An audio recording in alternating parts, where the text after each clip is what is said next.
আনিলার তো cancer.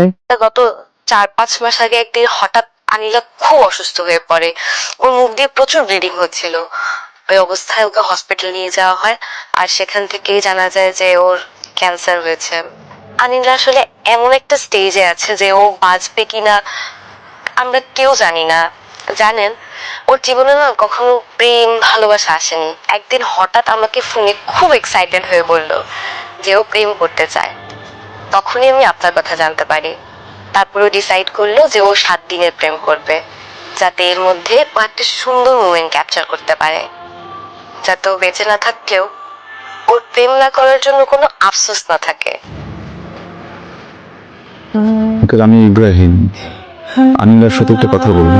Uncle, important একটু। ও যদি না কথা বলতে চায় আমি চলে যাবো, সমস্যা নেই। একটা বার একটু বলে দেখেন না প্লিজ। ইব্রাহিম, ওখানে দাঁড়াও। সব জেনে গেছো। দেখো, আমি না জাস্ট একটা ভালো এক্সপিরিয়েন্স চাইছিলাম। I want to create good memories. কেন নষ্ট করলাম? আমার যদি তোমাকে কিছু জানাইতে হইতো, আমি তো নিজে জানাইতাম নাকি? আমি জানাই নাই, তার মানে আমি জানাতে চাই নাই। তোমার কেন ঘাটাঘাটি করে সবকিছু জেনে সব নষ্ট করতে হলো? সব নষ্ট হয়ে গেছে। এখন আর এগুলা কিছু ঠিক হবে না। তুমি এখান থেকে চলে যাও। আমি তোমার সাথে কথা বলতে চাই না। তুমি কি আমার কথা শুনতে পাচ্ছ না? I don't want to talk to you. আমি এটা কন্টিনিউ করতে চাচ্ছি না। তুমি এখান থেকে চলে যাও। বাবা, যেতে বলো ওকে এখান থেকে।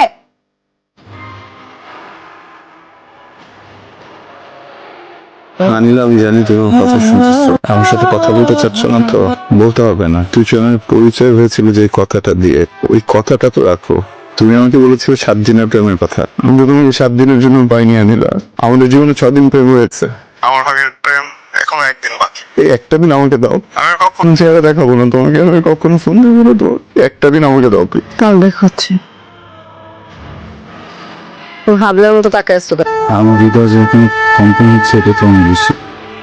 সার্চ করতেছো বিয়ের দিন এরকম হচ্ছে কেন? তুমি জানো না? জানি, ফেসে গেছো। এই জায়গায় আমার জন্য যত অনুভূতি আছে সব সত্যি।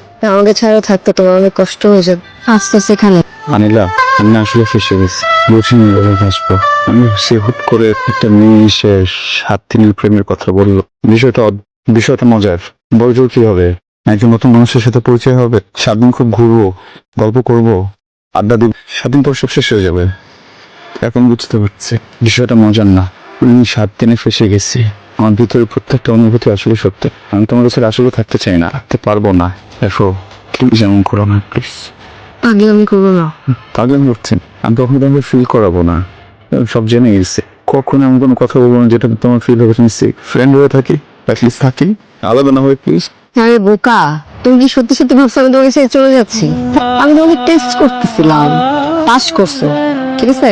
আমি তোমাকে ছেড়ে কোথাও যাবো না। আমি তোমাকে আমাকে ছাড়তে দিব না, ঠিক আছে? I love you. আমি আপনাকে অনেক ভালোবাসি।